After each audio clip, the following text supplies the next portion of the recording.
Let me use this opportunity to commiserate with all the victims and families of the bereaved in the tanker explosion that happened in Niger State. It was very unfortunate and it's still very regrettable. And about 98 persons have been confirmed dead. The response of government to this tanker explosion actually typifies the level of insensitivity of our leaders to the plight of the people and the insensitivity of our leaders to their response to natural disasters. I'll give you an example. Joe Biden was to visit Italy as the last country before departing office. And because of the fire in California, he canceled the visit. The mayor of Los Angeles attended the swearing-in ceremony of the president of Ghana. Immediately she learned of the fire incident in California, she rushed back. In Nigeria, and ironically, because of the response to the natural disaster of the fire that consumed whole cities, 16 persons died. Fire that occurred in 5 different places in California. I must have to say that I'm still going to take it up with United States government because they named one of the fire Kenneth Fire. It's unacceptable to me. Next time when they have natural disaster, they shouldn't name it Kenneth. That's by the way. 16 persons died. It warranted the President of the United States canceling his visit, the mayor rushing back to take charge. In Nigeria, tanker explosion. Just one tanker exploded. 98 persons died. Many are still injured in the hospital. Just look at the ratio and you will know the difference between a responsive and responsible government and an insensitive and irresponsible government. One tanker exploded, 96 died, 98 died. 5 fires broke out in one of the largest cities in the world, and 16 persons died.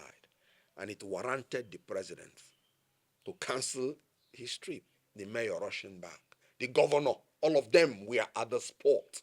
And the 16 persons died because they refused to obey the orders of the government that asked that they should evacuate, making the government to forcefully evacuate the remaining people and forcefully stop them from coming back until the fire is completely under control. Now in Nigeria, the tanker started leaking fuel. And the government already knew the disaster because it has happened in October. It happened somewhere in Jigawa. And there was no security agency. There was no government to condone off the place to make sure that people do not come near the place. Because they know that because of desperation of people, because of poverty and hardship, they will always think that particular case and incident will be different.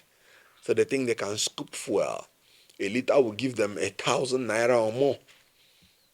And they may not have eaten for the past days. And there was no government there to ensure that that place is condoned off.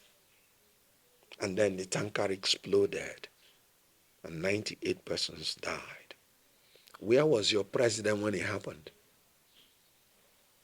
40 persons were killed, 40 farmers in Borno within the same time. 6 soldiers killed in Borno, 5 soldiers killed by the Lakurawa in the northwest, And your president, first of all, attended the swearing-in ceremony of the president of Ghana. And from there, as he's landing, with all these natural disasters, he jetted out to Abu Dhabi. One would have thought that the other remaining high-level officials would take charge. The vice president jetted out to Davos on purported trade investment fora, and people are dying, being incinerated by fire, and there was no leadership to address the situation. You know why? In genuine democracy, the focus of the government is on the people. That's why democracy has three aspects: government of the people, government by the people, government for the people. People, people, people. People-oriented government. When you sit at the table, if you are in a genuine democracy, what you think about is the people. That is what is the variable on the table. But in Nigeria, what the leaders have on their table when they are making decisions is power and money. They are men of power. They are men of money, but never men of the people. And so they don't care. If the people are dying, let them die. Once they can make all the money that they want, once they can travel in the whole world with their ill-gotten wealth and their profligacy in new presidential jets, men of power, as long as they keep feeding themselves and their immediate families with power, they don't care what happened to the people. Men of money, as long as they use every opportunity they have to accumulate more money, they never consider the people. There is no sensitive government that has people in mind that will ever have the president and the vice president out of the country at a time where more than 100 persons have died on the instant because of natural disaster. So we have a government that is a disaster on its own. Our government is natural disaster on its own. So when other disasters are happening, it's just part of the disaster. We are not in a democracy. We are simply in a civilian dictatorship. And that is why they don't care. I can tell you that what the president and the vice have done, the kind of insensitivity that is displayed within this period, is capable of removing a president in office in another clime where the people are the consideration. In South Korea, an impeached president that has not been removed from office, they declared him wanted by the police, and they wanted to arrest him. And his own supporters wanted to wage war because they felt, no, he has not been removed from the office. The president himself said, no, I will submit myself, because if I don't, it will lead to bloodshed, which will kill people. He was thinking about the people. But we have leaders who will think about themselves, think about their pockets. Men of power, men of their pockets, not men of the people. We need men of the people to govern us in this country. What are your thoughts on the civilian casualties in Zamfara State due to military bombardment? You know, the issue of what happened in Zamfara State is very regrettable. Recall that the governor came out and said it was a mistake. And the governor said that the military are doing their utmost best. And in fairness to the military, you can agree with me that the security situation in Zamfara is improving. And the governor also confessed that within that same location and area, that the military confronted the terrorists just within days, so that it was reasonable for the military seeing anything from the air to assume that it must have been the military. And then it was reasonable for the military to assume that it could be terrorists if they are seen from the air. This is from the governor, because the military, that place has been a flashpoint, and the military has been encountering terrorists. So when the issue happened, the military will always tell you that at times they will target legitimate targets, and then secondary explosions, maybe from the weapons of the terrorists, will explode and then hit other targets. That's what you call collateral damage, unintended damage, when a military is targeting a legitimate target. It happens all over the world. Let me use the opportunity to commiserate with the victims. The truth is that it's because of those innocent ones that the military are even risking their lives to protect. So there's no way the military would have started targeting innocent ones when the whole reason that they are attacking the terrorists is actually to protect the innocent ones. So the military should be more careful to reduce collateral damage. And let me use the opportunity to thank them for the good work they are doing for our country. May God bless all of them. May God protect our troops. What do you think about the FCT minister, Nyesom Wike, denying his Igbo ancestry?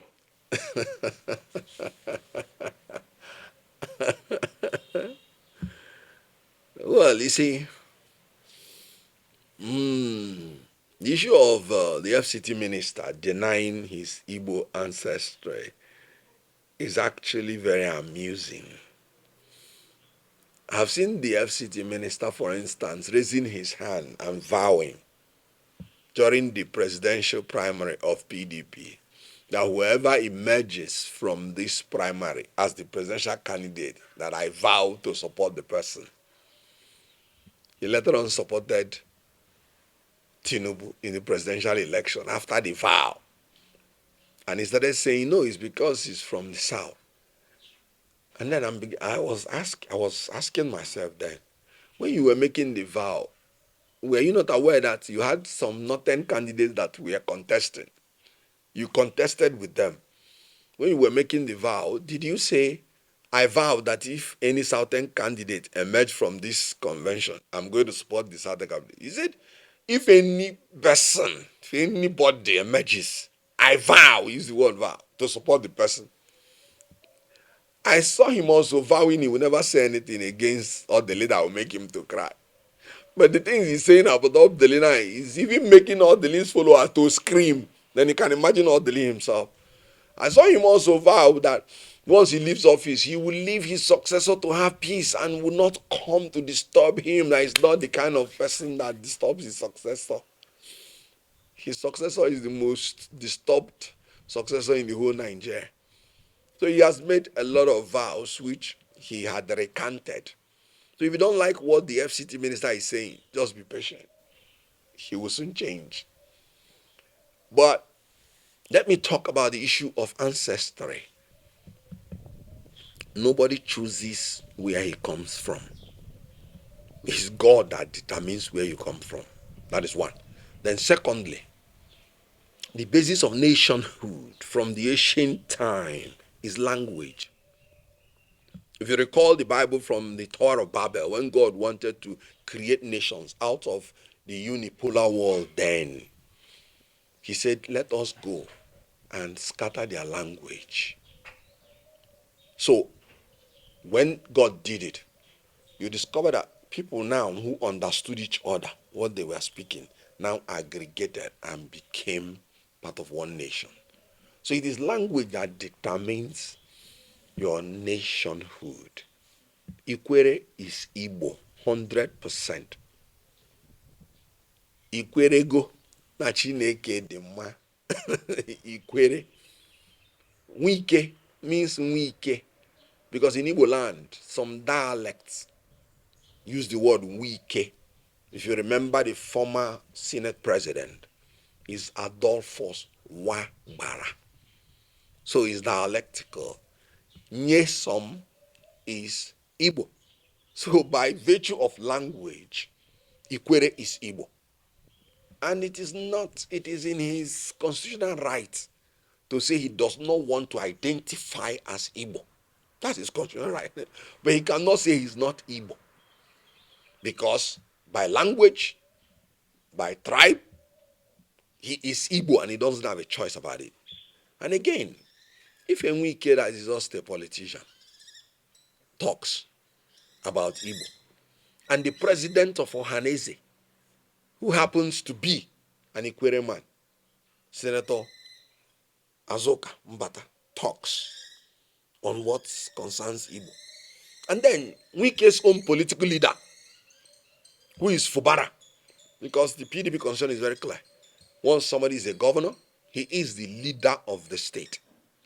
If Fubara had welcomed Senator Azoka Mbata as the president of Ohaneze, who is from Ikwere, I would rather believe these people because they have the political and cultural right to say where Ikwere people are from. And then from their language, Azoka, the back is strong. It is pure Igbo. However, like I said, it is a man who has complex that is even making his nationality an issue. I tell you something. At times, I go to church to give thanks to God for the honor and privilege of making me an Igbo man. You know why? Ndị Igbo are one of the rare gem in the whole world that can create their way out of any problem they are in. After the war, they were given 20 pounds. Before 10 years after the war, they are already the richest wherever they are. Adding value, creativity. 22 years after the war, we were already creating living in bondage in Igbo, somewhere in Lagos, that has started in Hollywood, that is ranking about the second now in the whole world. Creativity, which is a gift from God. Before the war, you always hear about Igbo man.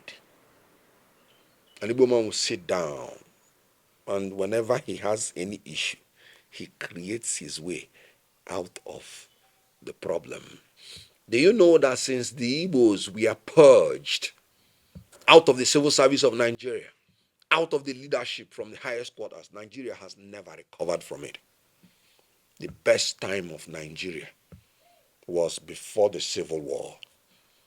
And then the Igbos were in charge of practically majority of the sectors in Nigeria.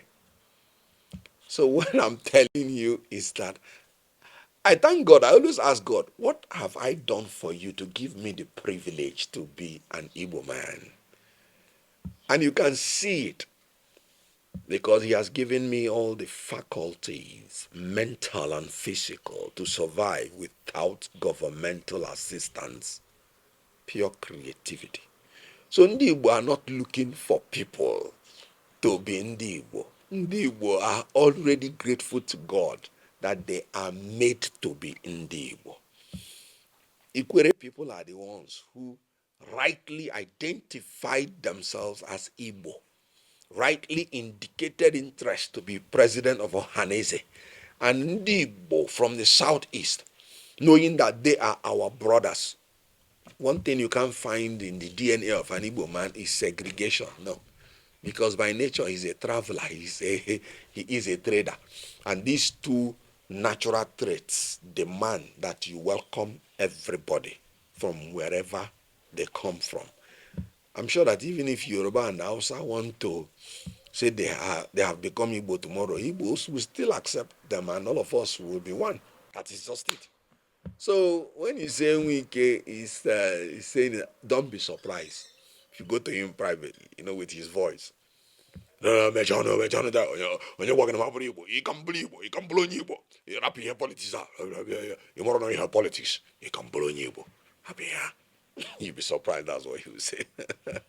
So Wike is Igbo, or let me say Ikwere is Igbo, but Wike has the right, just like he has done before, to say he does not want to identify as Igbo. That's his fundamental human right.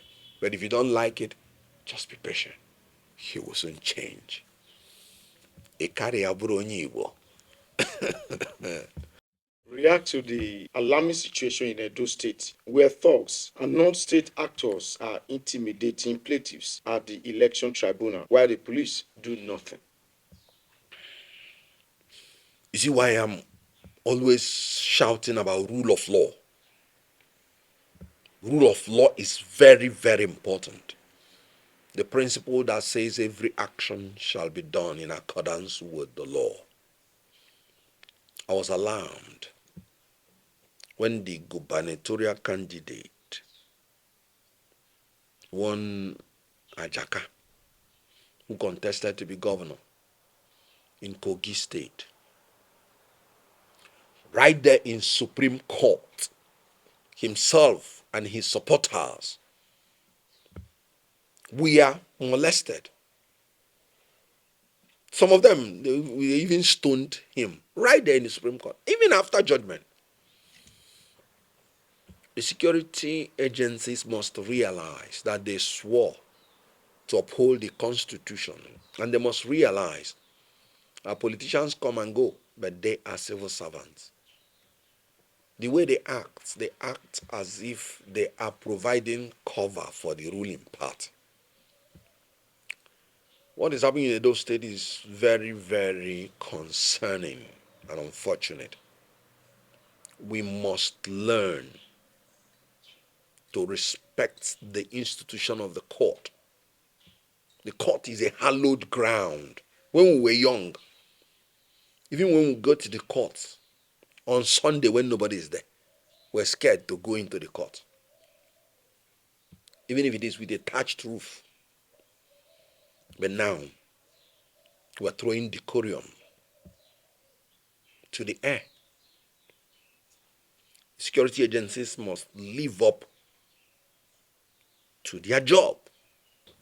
You see, Edo's issue is a testimony of where we are now in our electoral jurisprudence. First of all, the electoral governance in this country under Professor Mahmoud Yakub has become the worst in the history of Nigeria. What happened in Edo State?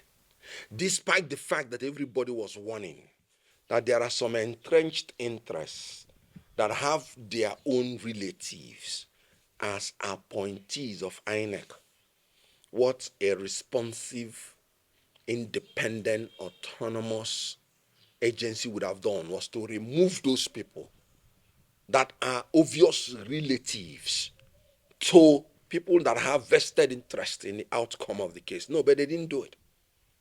They allowed them to go into the election.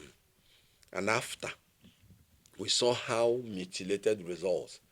We saw how results were even artificially delayed and after manufactured to be fed into the IRF portal.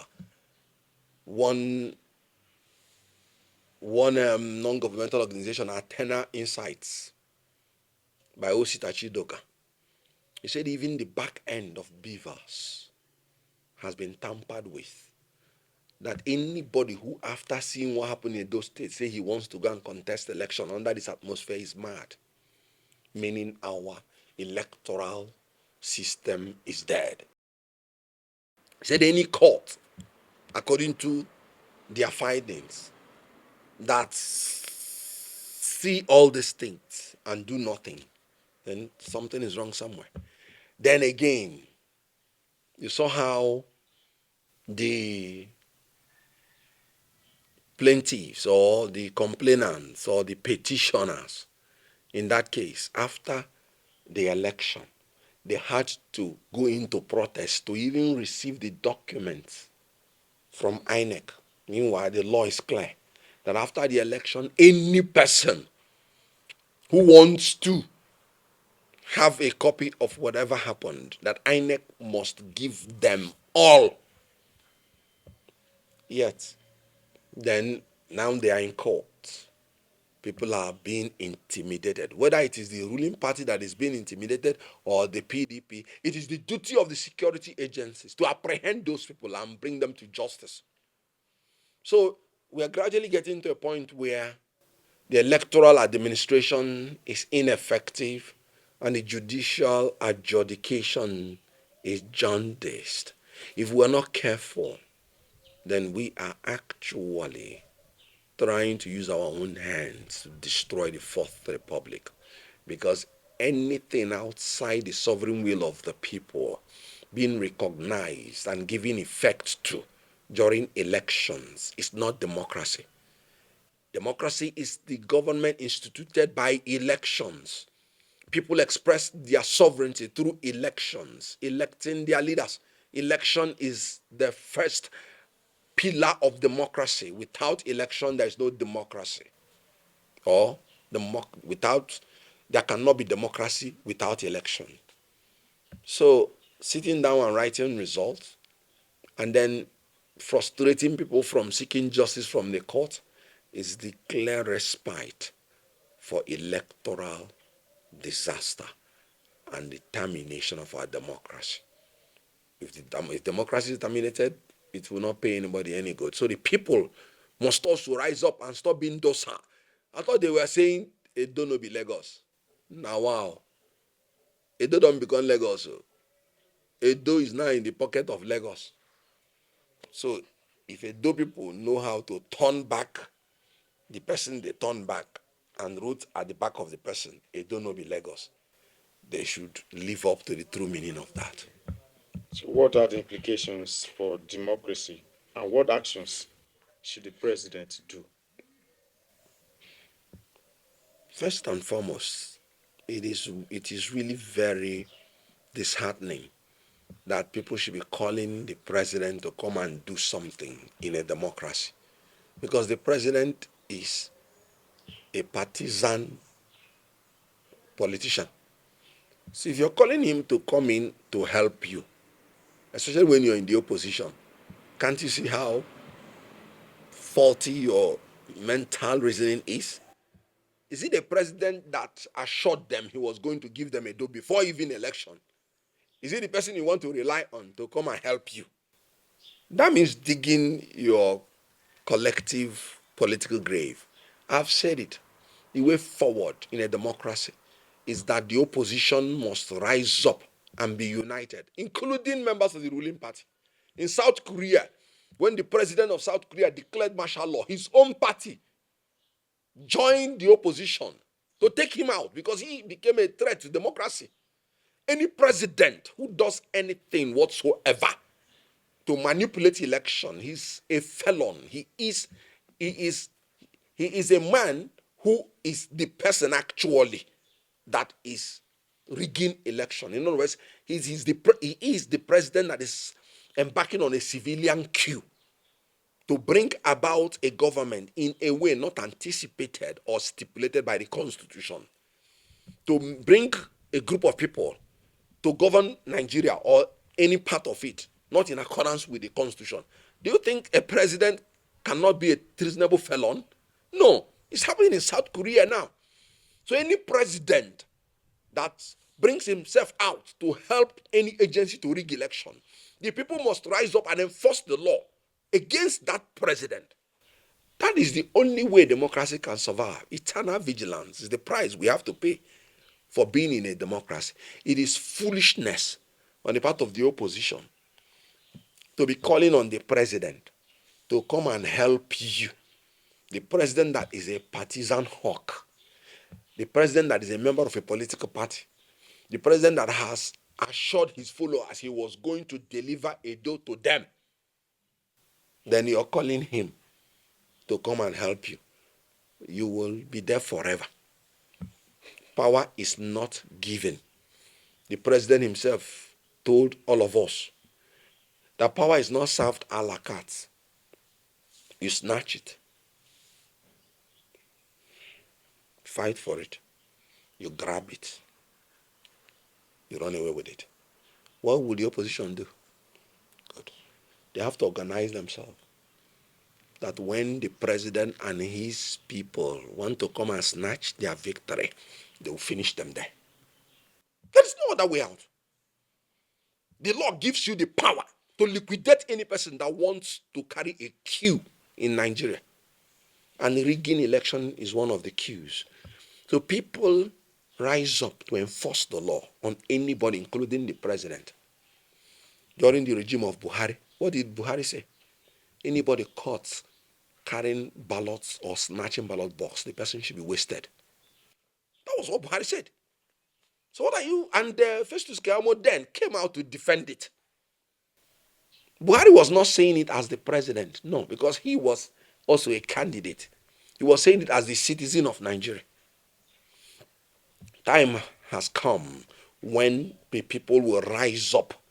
Stop looking up to the president. He is a partisan politician. He has his own party. His loyalty is to his party. Organize yourselves and enforce the law on everybody, including the president. The members of the party of the president, they want to support him, to help him rig election, to help him snatch power, to help him run away with it. One day you will disagree with him. Is it not Senator Alin Dume that said Tinubu's government is the government of the worst of us and the government of desperate thieves? That's Senator Alin Dume, the chief whip. He says it's the government of kakistocrats and kleptocrats. So time will come when they will be snatching your own powers in the primary election. All you that are opposing the president, be rest assured, because it happened in Obasanjo's regime. I saw it. Gali Naba, the former Speaker of the House of Representatives, he opposed Obasanjo, the same party. When the election came, they made sure that they did not even give him ticket at the primary.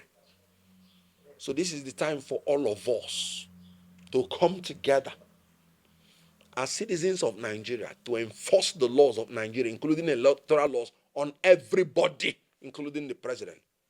If the president rigs election, Oshomole was the one who launched one man, one vote. Look at what's happening in Edo State. Even by the launcher of one man, one vote. We must go back to that philosophy that we should be governed by the will of the people, which is elections, free, fair, credible, periodic, and verifiable election. That's the only way out. What's your reaction to Aburi's recent appeal court victory affirming him as Labour Party chairman? First and foremost, the courts did not affirm any victory or grant any victory to Aburi. The court said they don't have jurisdiction to entertain the matter. That's all. So when Abure and his cohorts are saying the court has affirmed the leadership of Abure, no, something is wrong somewhere. Something is wrong with the electoral jurisprudence. Something is wrong with the Abure and his cohorts. Now, let me tell you, legally speaking, jurisdiction is the power of the court to determine a matter.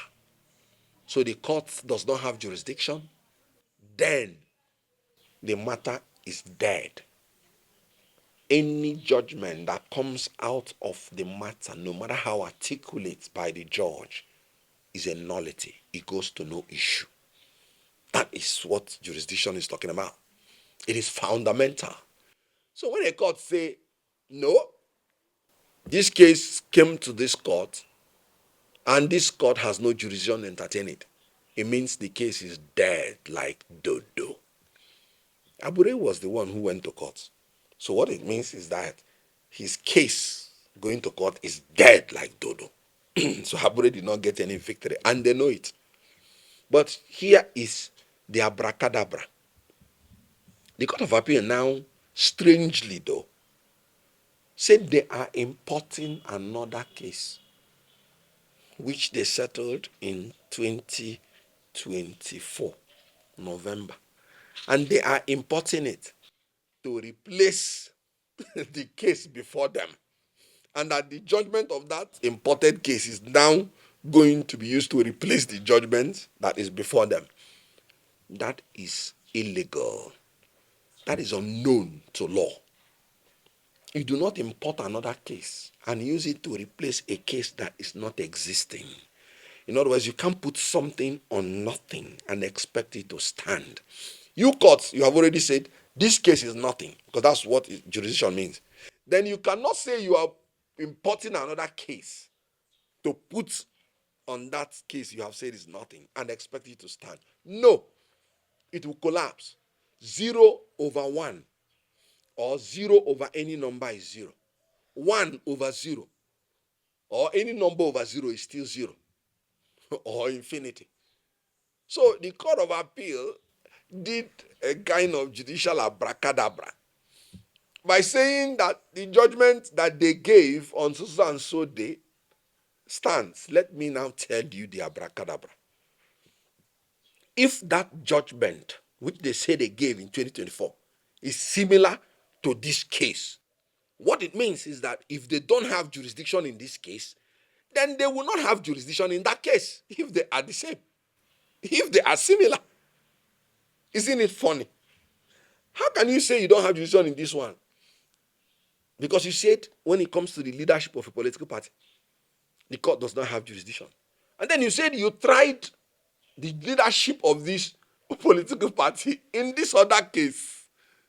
Why would you now go to that other case and have jurisdiction if you don't have jurisdiction in this present one? So it means that they are not similar. Because if they are similar, then the same judgment on this will go to that. So that's one abracadabra. That is one contradictory statement. Then the second contradictory statement is that in law, you do not import another case to substitute a case before you. You rather apply the legal principle in that other case to the case before you if they are of similar facts. Because they are made up of different parties.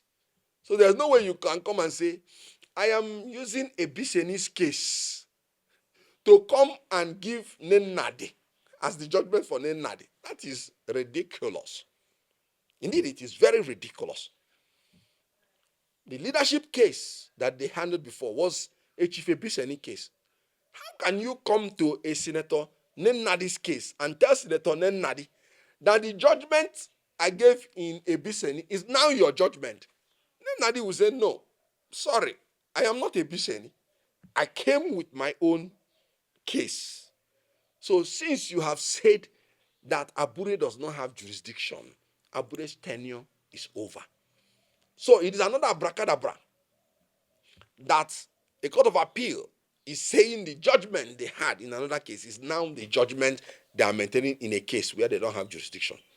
So it's contradictory. The court of appeal cannot approbate and reprobate. No.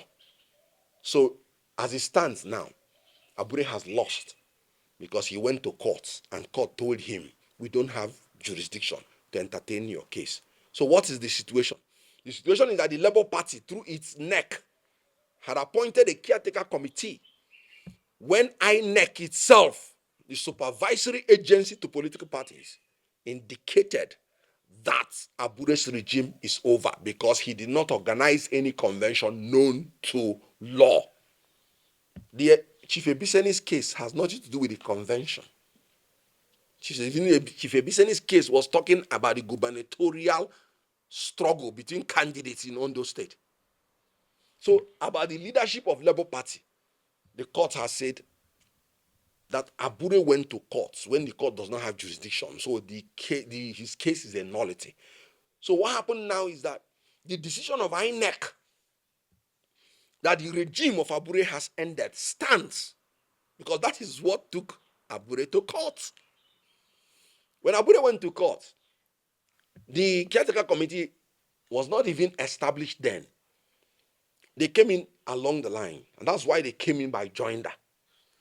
So what it means is that The proclamation by INEC that Abure's regime is over stands. There is no court that has nullified it, because that's what, and the reason Abure went to court, and the court said we don't have jurisdiction. So the Labour Party can pick up its pieces, but they have to be wary, because when courts start giving certain judgment, it will now become the hand of Esau and the voice of Jacob. I have said it before that the Labour Party under Abure has become a housemaid to APC. It could be that there was a phone call from the corrupt table of APC that is trying to corrupt everything and trying to ensure that an Abure is maintained as the chairman of Labour Party to make the party unviable for any election. Labour Party under Abure is dead, like I said before, and will continue to die. You know, artificial human beings die many times before their death. It's only natural human beings that die once. So, Labour Party has the opportunity to utilize this particular axis. The court has said they don't have jurisdiction. Ebiseni's case is settled, although gubernatorial election has come and gone. So this case has nothing to do with the case of Ebiseni. So what the Court of Appeal should do is either to, on their own, suo motu, repent, and exorcise that judgment that has nothing to do with their ruling and with their judgment, that they don't have jurisdiction. You don't have jurisdiction, you don't have jurisdiction. The case is dead. It's a nullity. Then let us move on with our lives. So Senator Nnamdi Usman, in my own opinion, remains the caretaker chairman of Labour Party. She should be allowed to come in, organize the ward, local government, state congresses, and then we'll organize our national convention and choose our national executives. Abure's regime is over. But you see, I even like what is going on in court. You know why? So that politicians will begin to learn that even if the Supreme Court gives an order and say you are the chairman and the people say they don't want you, your chairmanship is not viable. It will still end in shame. Politicians should learn that democracy is a system of government that flourishes within the concept of acceptance authority, not a formal authority. If people do not accept you as their leader in a democracy, resign and go. Your tenure is over. Abure's tenure is over because nobody in Labour Party accepts him as national chairman. So irrespective of the decision of the court, he should just go. Life does not end there. So Abure's tenure regime is over. And I'm saying this with or without court order, with or without decision of the court, because democracy is the government of the people. So if the members of Labour Party say, Abure, your tenure is over, and he wants to lord himself over using APC power, using judicial power, he will still go in disgrace and in shame. So, Labour Party, as far as I'm concerned, that judgment is in favor of Labour Party, in favor of the caretaker committee, and in favor of the progressives in Labour Party. How can we fix the wounds in Nigerian politics? The wounds in Nigerian politics are all self-inflicted. You have a ruling party that does not want to govern in accordance with the law. You have an opposition party that prefers to eat from the crumbs that fall from the corrupt table of the ruling party, rather than playing the part of the opposition, of questioning whatever is wrong from the ruling party. Even if the ruling party has its way, the opposition must ensure that it has its say. What people we used to work with is the say of the opposition. because the opposition is now the watchdog. In my own opinion, respectfully, the opposition as presently constituted is not doing it. On the day APC got some partisan people and got them approved as members of INEC, I just knew that there was no opposition because they came and took a bow and went. Do you know that you have more opposition members in the House of Rep than you have as APC members in the House of Representatives before some started backsliding back to APC? So the wound can be healed. Rule of law is the solution. Let everybody play according to the rules. Let the ruling party have the people as their focus, as their target audience when they are taking any decision. Let them be sensitive to the plight of the people so that their policies will be channeled towards the security and welfare of the people. Then let the opposition hold the ruling party accountable. Then let the people rise up and defend the true meaning of democracy. Government of the people, by the people, for the people. Let the judiciary rise up and do justice. Human beings must always have disputes. Conflicts are natural. That's why you have the courts. The courts are the last hope of everybody.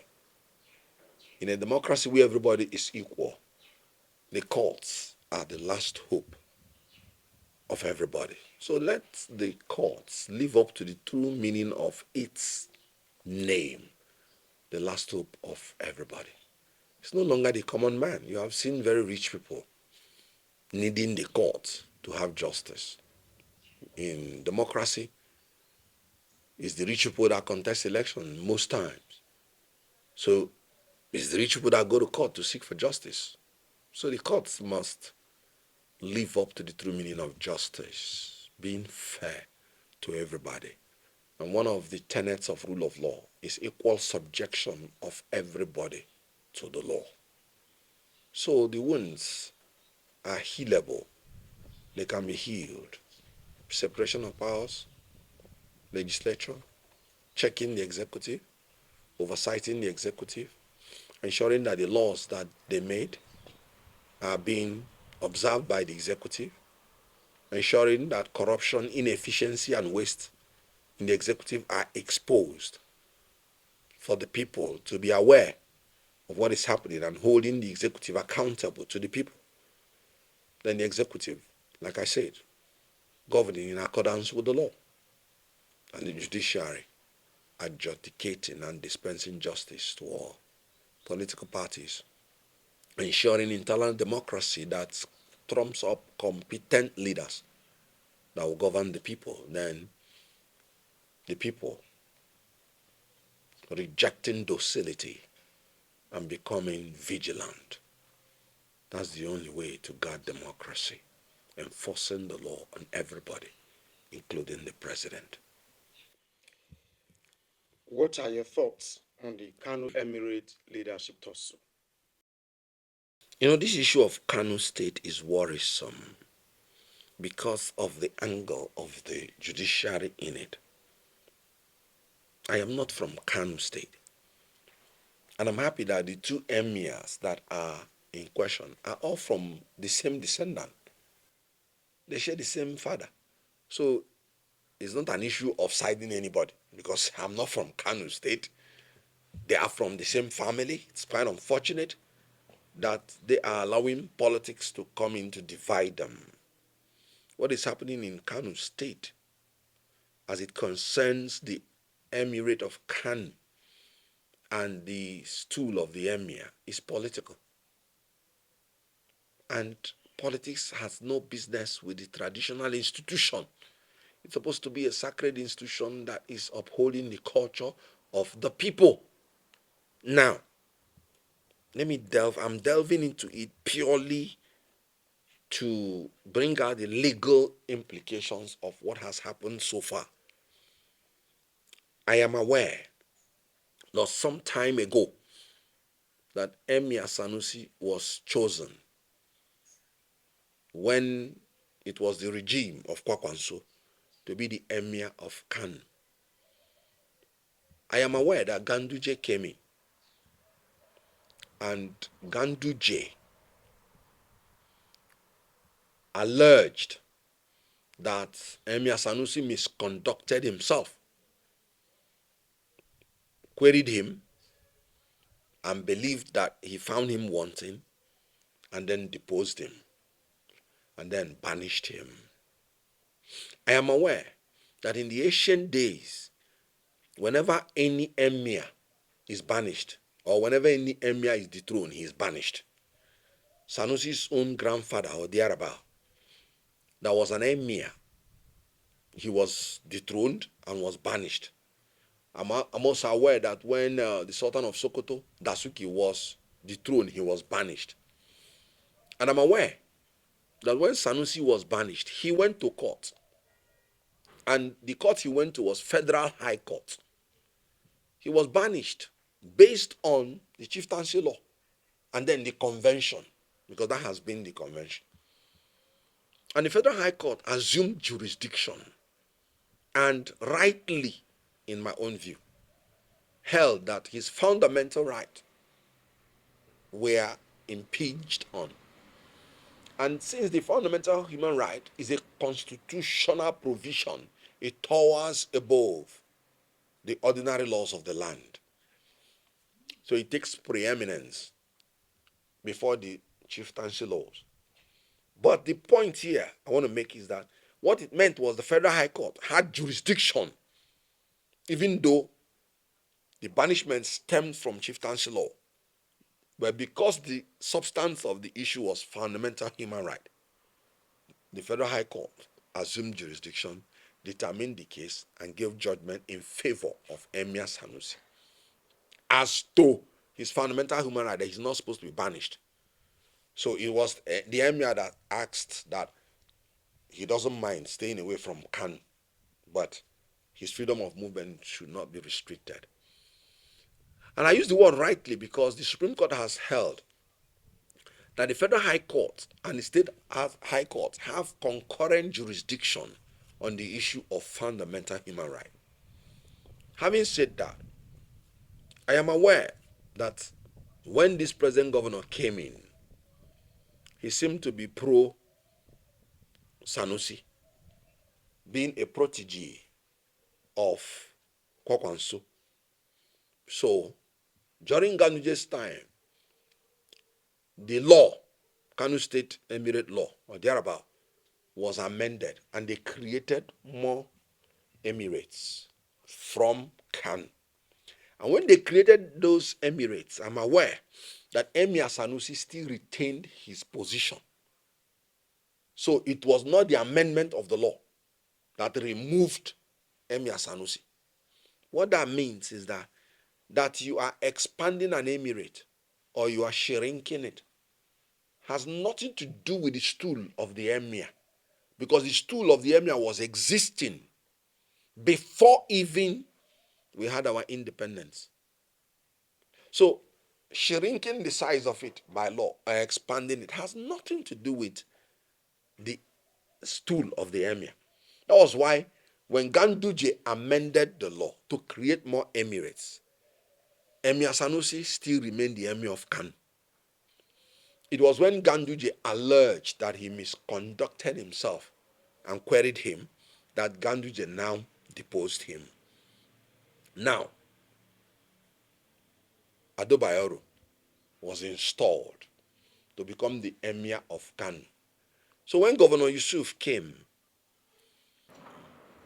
so I'm at a loss. Why that you amended the law to say the emirates that were created are no longer there, but the emirate of Kano is still there. So I'm at a loss why you should now go further to say that the stool of the emir of Kano is now affected by law, and then Ado Bayero should leave his seat. And you have not alleged any misconduct. and you have not queried him, then you even ordered his arrest at a certain point. And Adebayo went to court first on fundamental issues, which he went to Federal High Court. And in my own opinion, as a lawyer, the Federal High Court has jurisdiction to entertain the matter. And they gave him judgment. You can't arrest him. You can't, you must guarantee him his freedom of movement. These were almost exactly the same cases that Sanusi took to court. His freedom of movement, liberty, and the court granted it to him in Federal High Court, Abuja. So Adebayo himself went to Federal High Court, and the Federal High Court also granted him reliefs. And in my own case, he was not even granted a fair hearing because nobody accused him of any misconduct. Now, there was another case brought by one Alhaji, is it Aminu, is it Ngodi or something? But is a Sakin Dawa Baba or something like that. He brought the case. He took it to the Federal High Court. Now, listen to that case. The judge granted an interim order saying every party should maintain status quo. An ex parte order pending the hearing of the motion on notice. Get the point now. During the pendency of the interim order, the governor of Kano State went ahead and installed the emir, as in Emir Sanusi, as the emir of Kano. Now, the judge now came back and said, because this order was subsisting when you installed the emir, you have breached the order of this court, which is against the law. Because the law is that any order or judgment of a court must be respected, no matter how perverse, except it is set aside on appeal or vacated by the court that gave the order. So the judge was simply saying that since you did not obey this order, all your actions are a nullity. They are not valid because they are against a subsisting order. The substance of the matter has not been tried. So I was thinking the governor ought to take a cue, obey the order, go back and say, okay, we acted in error. And then go back to the court, file a counter affidavit, and then see whether the court will vacate the order or go on appeal, knowing that all the things he has done about the Emir Sanusi is now a nullity, since it was done against a subsisting interim order. Hear the point now. I'm not talking about the substance or the substantive matter. A court has jurisdiction to determine whether it has jurisdiction. So when a court is in the process of determining whether it has jurisdiction, and you go ahead to tamper with the rest, which the court has already by order restricted everybody, every action that you undertake during the subsistence, during the subsisting order is a nullity. So, meaning, strictly speaking by law, that every action that brought Emir Sanusi was a nullity since it was done against a subsisting order of court. Now, I'm at a loss how the Court of Appeal will now say they are quashing the judgments of the Federal High Court because the Federal High Court does not have jurisdiction. I believe as a lawyer that the Federal High Court does not have jurisdiction in the substance of the chieftaincy because it is a local issue. But the Federal High Court has jurisdiction to give an interim order, even if it has not talked about the substance. If I remember very well, the Federal High Court refused the plaintiff's plea to declare that law illegal. So the Federal High Court did not declare that law illegal. The The Federal Court simply said that every act done when this order was in place, and I'm not talking about whether the order is right or wrong. No. I'm saying there is an order of court which the law says you must obey until either overruled by an appellate court or vacated by the court itself. So I think the Court of Appeal erred in law by saying the Federal High Court does not have jurisdiction, because I know that the Federal High Court has jurisdiction on fundamental matters, and I know that pending the decision by the Federal High Court whether it has jurisdiction, the Federal High Court has jurisdiction to give any order which restricts the parties to maintain status quo, pending for it to determine whether it has jurisdiction. And I know as a lawyer that any action that you carry out when there is a subsisting order of the court is void and a nullity. Here is the catch. I am not saying that the Federal High Court has jurisdiction to try matters under the state chieftaincy law. No. I am saying that if there is an order of a Federal High Court for parties to maintain status quo, pending whether the Federal High Court, pending when it determines whether it has jurisdiction, any act done within that time is void. Not because it did not, or whether it conforms with the state law or not, but because there is an existing order of court that was flouted. If you do not protect orders of court, the next thing is anarchy. So I think that's why I use the word political. So respectfully, I think in the eyes of the law, Emir Ado Bayero is still legitimately, or should be, in my own opinion, still be the Emir of Kano, pending the determination of the Supreme Court. I know that there's also a state judgment, a judgment from the state court, so which are contradictory.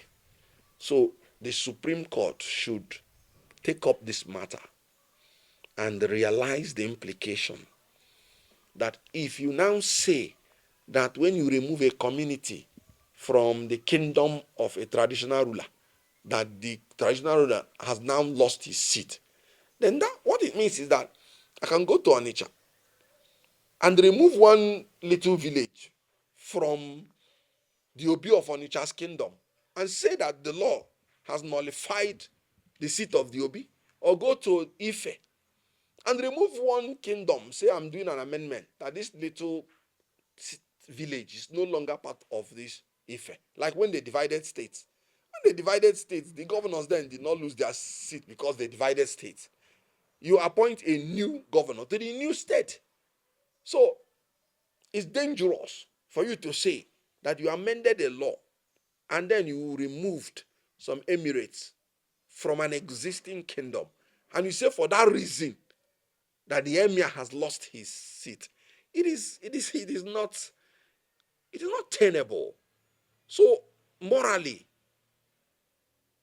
legally, until Ado Bayero is alleged to have committed an offense or a crime against the traditional institution and tried and given fair hearing, for me, it will be an injustice and a bad precedent to remove an emir, to remove an oba, to remove an obi on the pretext that you amended the law and the kingdom was either enlarged or reduced. And then on that reason, a traditional ruler will lose his seat. It's a dangerous precedent. So for me, if Governor Yusuf has anything against Ado Bayero, he should bring it out openly, give him fair hearing. If he is found wanting, then you depose him in accordance with the law, then install a new emir. Anything short of that is an injustice and a dangerous precedent to the traditional institution. It could be an Oba tomorrow. It could be an Obi tomorrow. It could be an emir tomorrow. Whoever has not offended the law must not be punished by political consideration. You know, one of the things about rule of law is that you can punish somebody within the law, but you cannot punish somebody outside the law. So Adebayo, in my own opinion, has not offended any law. At least none has been told the world, and should be allowed to remain the emir of Kano.